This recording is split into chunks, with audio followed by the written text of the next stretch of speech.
30 minutes, not a lot of time for those of you who know me, and I think there's one in the group here who does. I could easily talk for an hour about sports psychology, so 30 minutes is pretty tight.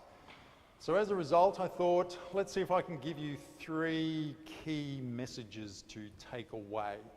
I sort of reflected on what I've worked with generally with athletes at all levels, whether it's junior right up to the senior, national representation. So to start with, the first topic I want to look at is motivation. And I suppose it's a funny one for me to start with because whenever somebody meets me for the first time and they learn I'm a sports psychologist, they'll often say, what do you do? Do you motivate people? I go, no, I don't, because I can't make any of you do anything that you don't want to do. So I can't motivate anybody. What I can do, hopefully, is help people to motivate themselves. So a starting point for me with all athletes, the first question I'll often ask them is very simple, one word: why? Why do you play basketball? Why do you play tennis? For you guys, why do you do shot put? Why do you do the 1500, the long jump, the pole vault? Why do you do it? So, reason being is, at some point in your careers, some of you, they're fairly short at the moment, some might be longer, and hopefully they're going to be even longer still. There will come a point in time where it's not going as well as you would like. And there'll be reasons for that, and we'll talk about that in a second. But I want you to just take a moment and reflect and think, when did I start athletics? And it'll vary for you. Some it might be 10 years ago, some it might be, as in the last group, 2 years ago. Why did you pick the event that you're in?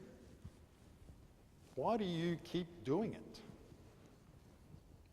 And then this is the part that all groups dread, because I know I would be if I was sitting there in your seats. I'm going to ask for some feedback. Now, it's not something you should have difficulty with. There's no right or wrong answers, but it's just nice to sort of share people's experiences and we can all learn as a group. So, reflecting back, when did you start? Why did you pick that event? You know, athletics is a lot of different events, a lot of sports in one. And why, more importantly, are you still doing it? What keeps you doing it? So, do we have any talkative, outgoing, extroverted types? Great, thank you. My name's Harry. Yep. I think the reason why I started doing athletics was because I'm just such a good runner. I just love running, and because of footy and just the socialness of it, and being able to in the morning go to the tan and just do that is just really good. I think the reason why I'm doing 1500s is because I'm really good at endurance, and I just love just the longer races other than the short races are just over in seconds. Okay, so there's the social aspect, but then there's the running itself. You just enjoy it. Yeah, absolutely. And I'm sure when you're running well, it almost feels like you're flying. Absolutely, and running with friends is good.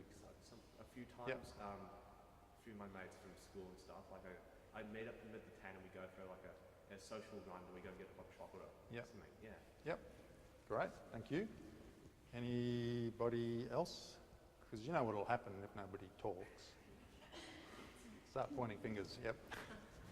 Well, I started 4 years ago, and Yep. I like my events debuts because I like the feeling that I get when I am in competition and the whole process, like training, planning, doing the event, afterwards reflecting, and Yep. I like the whole process. And what event do you do?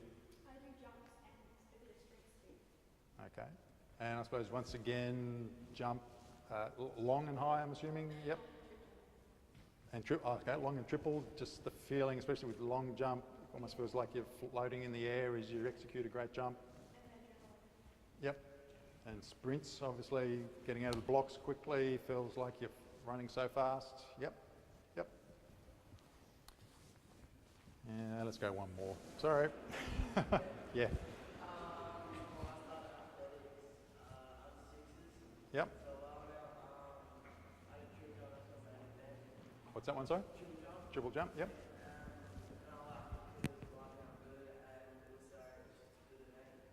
Yep. That's something that you're good at, you enjoy it. Yep, it's challenging. Okay, great.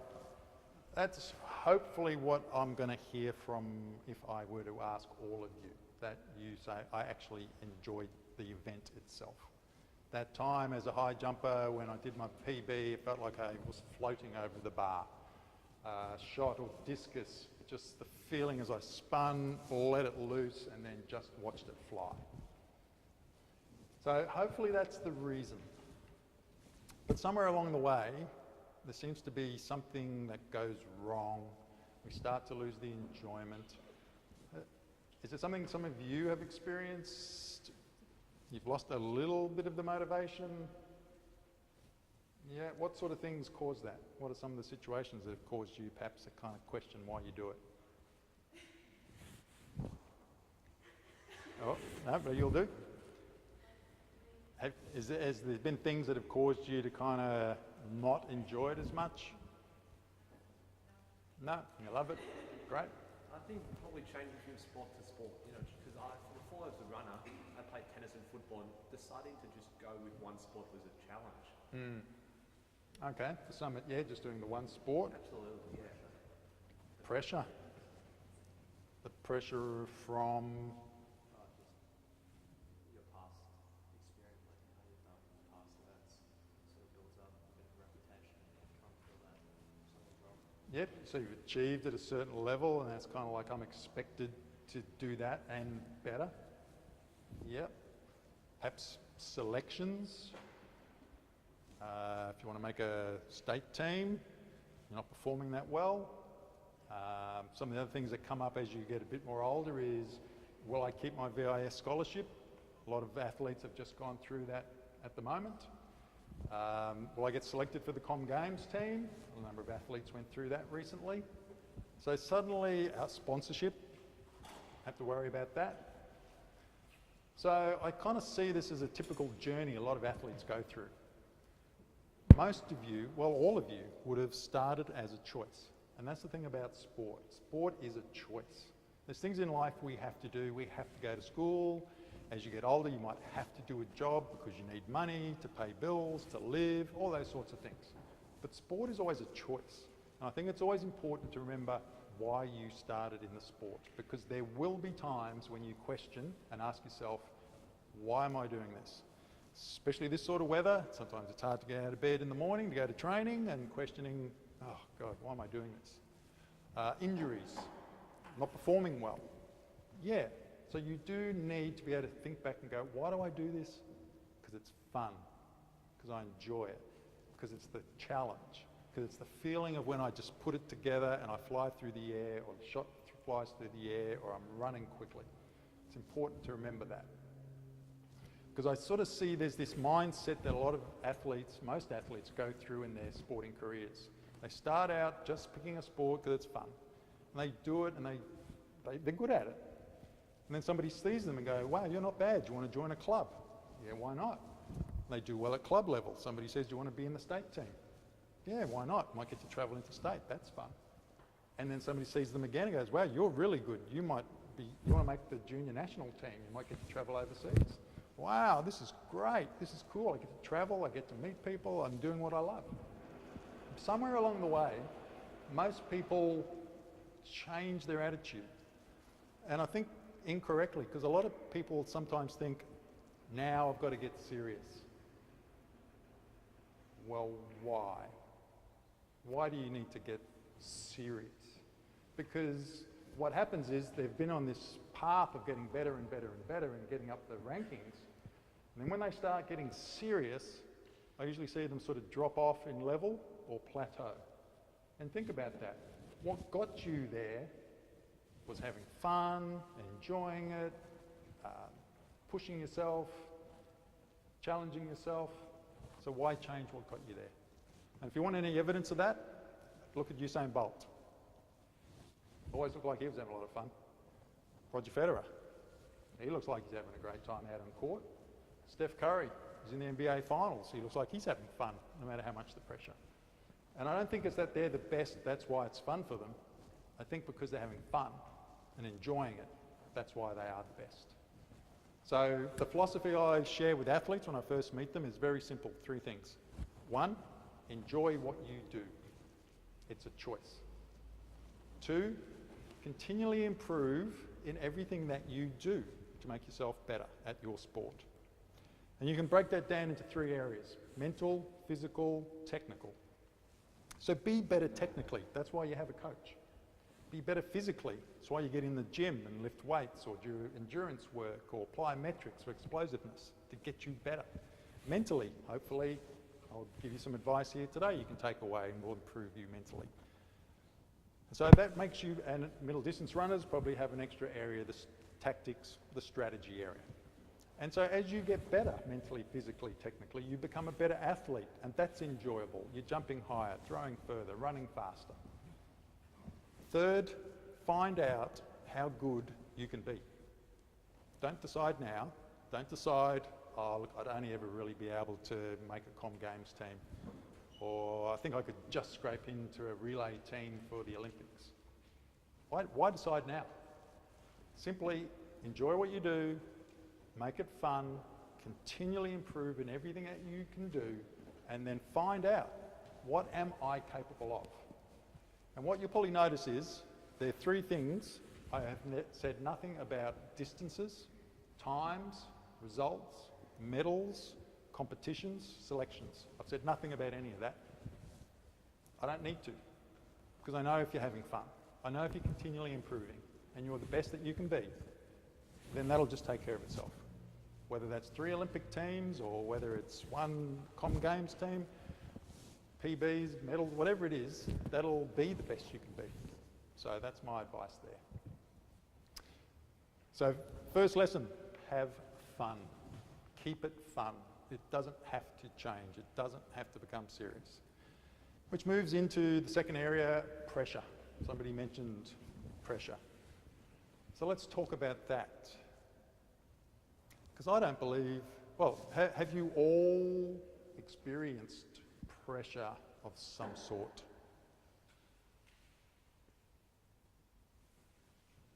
Most of you shaking your heads, or nodding I should say, nodding your head. So you've all experienced this pressure, so therefore you should be able to tell me what it is, because I don't believe it exists. So does anybody want to share with me what this thing pressure is? You've all experienced it. What is it? Because I can't see it, I can't touch it, I can't measure it, so where is it?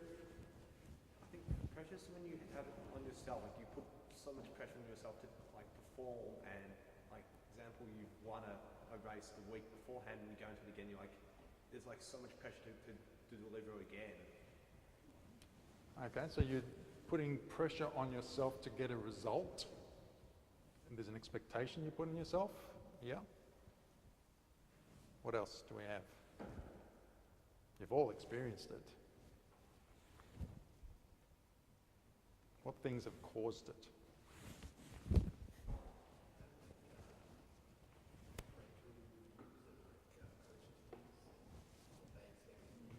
Yep. Yeah. Coaches' expectations, parents' expectations, your own expectations. What I want to read out to you now, because I think a lot of it actually comes from the words that we use and the way we look at things and situations. And here's some common sentences, words, phrases that I hear quite a bit. And let's see if these are some that you kind of have heard as well. Don't worry about it, it's just training. Don't have to get worried and upset and emotional, it's just training. It's only a small comp, doesn't really matter. Just get through the heats and then we'll focus on the final. This is my favourite one. You're in really good shape, and I'll tell you why you're in good shape. What results you've done in the gym or on the track or things like that. You're ready to do a PB. And usually they chuck in the number that is the PB.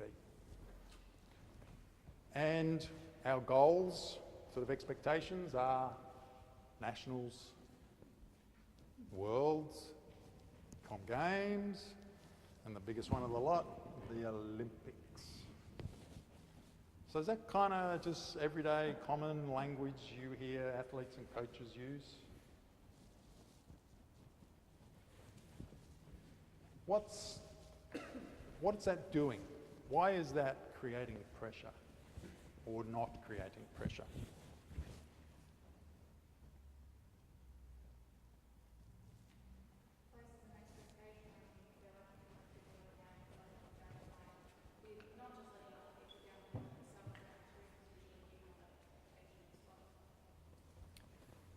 But which one, why isn't training giving us any pressure? And just that little club meet, but nationals are, and com games are. Why?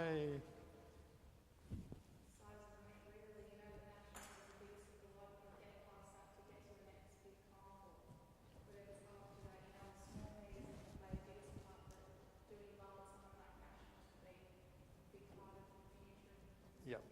So it's the size of the comp, which then changes the importance of the comp. That is what is causing pressure. Now here's the thing I love about athletics, as opposed to some other sports. Let's compare it to, say, football or netball. If you go to training at football, netball, let's use football. If I go to training, I'm going to be doing kicking drills, hand pass drills, tackling drills. We might sort of run a few zone defenses and setups and things like that. But am I going to play an actual game? No. That doesn't happen until the weekend. What you do in training is exactly the same as what you're going to be doing in competition.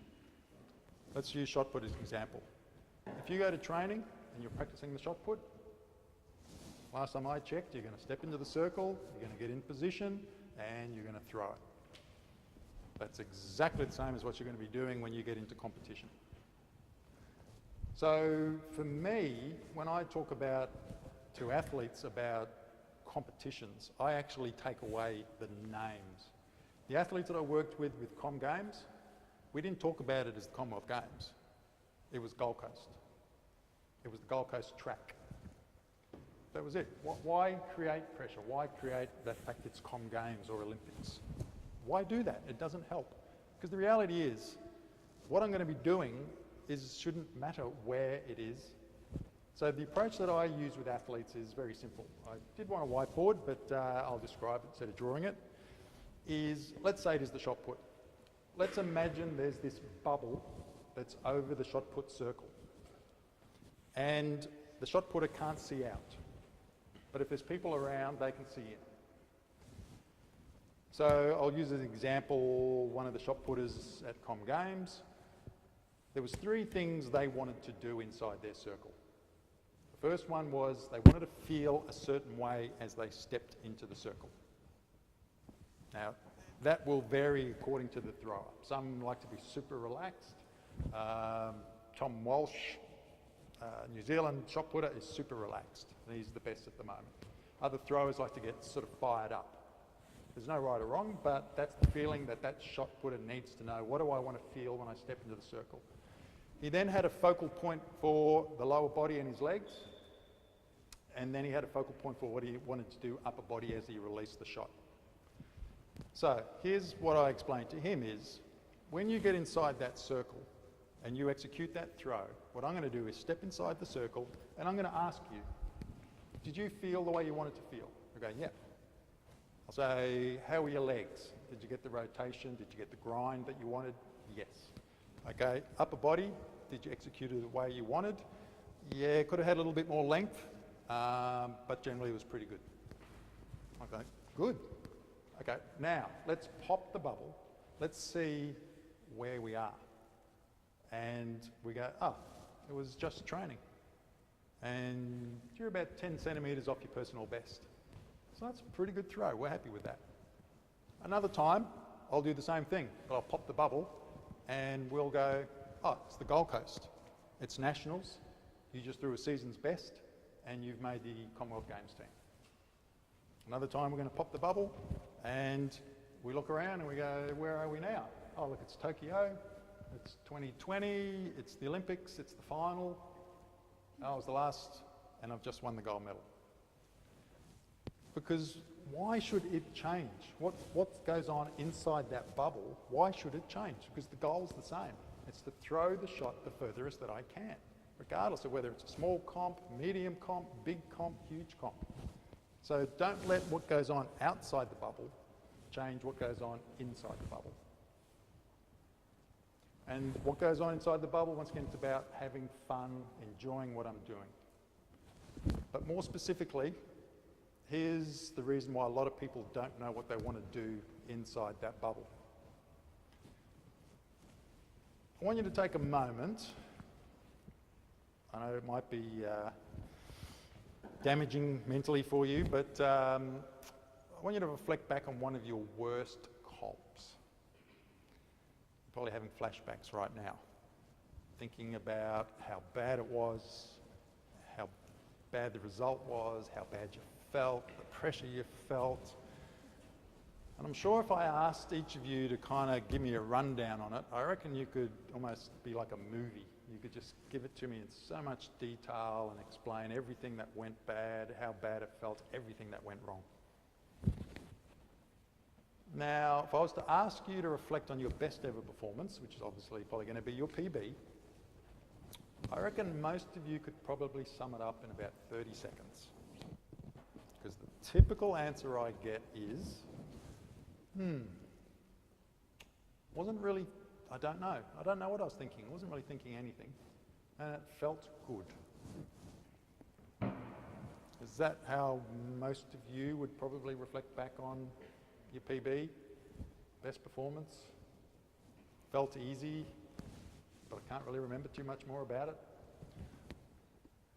So, why is it that you could probably give me a good 10-minute rundown on that worst performance, and you could probably give me about a 30-second rundown on your best performance? So this is the third thing that I want to talk about. It's what you learn from. And we get it around the wrong way. We spend far too much time reflecting on our bad training sessions and our bad comps. And we think about it. That worst comp, we thought about it for a day. We thought about it for a week. And if it was really meaningful to you, you probably reflected back on it for a month and replayed it over and over in your head and how bad it felt and how much you let everybody down and you let yourself down and everything else. So we're burning that into our brain. But for me, reflecting on a bad performance only gives you half the answer. It tells you what doesn't work. So then we start thinking, well, if that doesn't work, maybe I could have tried this. Maybe if I'd done more of this, or I should have focused on this, or I could have focused on that. Now we are really confused because we have no idea. Whereas over here, that PB where you have about 30 seconds recollection, where, I don't know, it was great, it just happened, felt good, I don't know. Isn't that the one that you want to do again? So this is probably the most important thing that I teach athletes at any level. Flip the amount of analysis and thinking that you do on your bad training sessions and bad competitions versus your good training sessions and your good comps. Would I be right in saying most of you, if you have a good training session, you get picked up by mum, first question you ask mum is, what's for dinner? My kids do. Because you haven't thought about the good training session. It's like, well, that was great. What I hear from the two responses happen with most athletes after that good performance. They don't think about it. I go, I did a PB, I won, I'm happy, I'm king of the world, my coach is happy, family's happy, let's go out and celebrate, which you should do. And then there's no more reflection until the next competition, when one of two things will happen. It'll either be, I hope I can do that again. And I hope that I win the lotto and I'm rich. Obviously it hasn't happened yet. Otherwise I'd probably be in Hawaii, away from this cold weather. But if I'm hoping it's going to happen, it's chance, it's luck. Or as we've talked about before, geez, now I'm expected to do that again. And then the next thought will be, well, I don't know if I can do it again. And the reason why you don't know is because you don't know how you did it in the first place. It just happened. But the reality is it happened. So they're the competitions that you need to stop and think about for a day or a week or a month and reflect back on it. And think about, what was I thinking? What was I feeling? How did I do that? Because whatever you did, it works. I don't have to prove it to you. It works. There's the answer. We don't have to overthink this. Once you work out what that is, that's what you do inside your bubble, and you take that bubble with you no matter where you go, whether it's a school carnival, whether it's a club competition, whether it's nationals, whether it's junior worlds. If you know the answer to that question, what was I doing, thinking, feeling when I executed my best ever performance? And you can take that with you and put it inside your bubble no matter where you go, then you will get a consistently high level of performance. And ultimately, that is the difference between a good athlete and a very good athlete. It's consistency. That is it. On your day, the good athlete can maybe win, but their ups and downs are like that. The very good athletes, why are they the best? Because they're consistently performing at a good level. They'll have ups and downs, but it's not as extreme. And that's not luck. They've learned what works for them. So for me, it comes down to two simple steps. One is self-awareness. When I'm performing at my best, what am I doing? What am I thinking? That is the question you need to answer. Once you answer that, the second step is control. Can I control that? Yes, you can. Because whatever you did, it's not complicated. But it's simple. Also need to have some awareness of what am I doing that doesn't help me perform well, and make sure I don't do those things. But for me, it's more about what is it that I've done that worked, and can I learn from that, and can I then do it again? So to wrap up, I would say, 1, have fun. Keep having fun all through your career, however long that is. 2, there is no such thing as pressure. You create it. And if you create it, you can get rid of it as well. And it's treating every opportunity to perform as an opportunity to just do your best and enjoy doing what you enjoy doing. And 3, learn from what works. Learn from your positive training sessions. Take a diary with you, take a notebook, take your phone, there's an app, you can put some notes. After a really good training session, take the time. Even if it's a few dot points, what worked for me today? And then when you come back to the next training session, that's where you take off. You have a look at your notes and you think, that's right, I was focusing on this and I felt this. That's what I'm going to start doing in my next training session, rather than sit around and just hope and wait for it to happen. All right, that probably sums it up. 3 key messages. Any questions?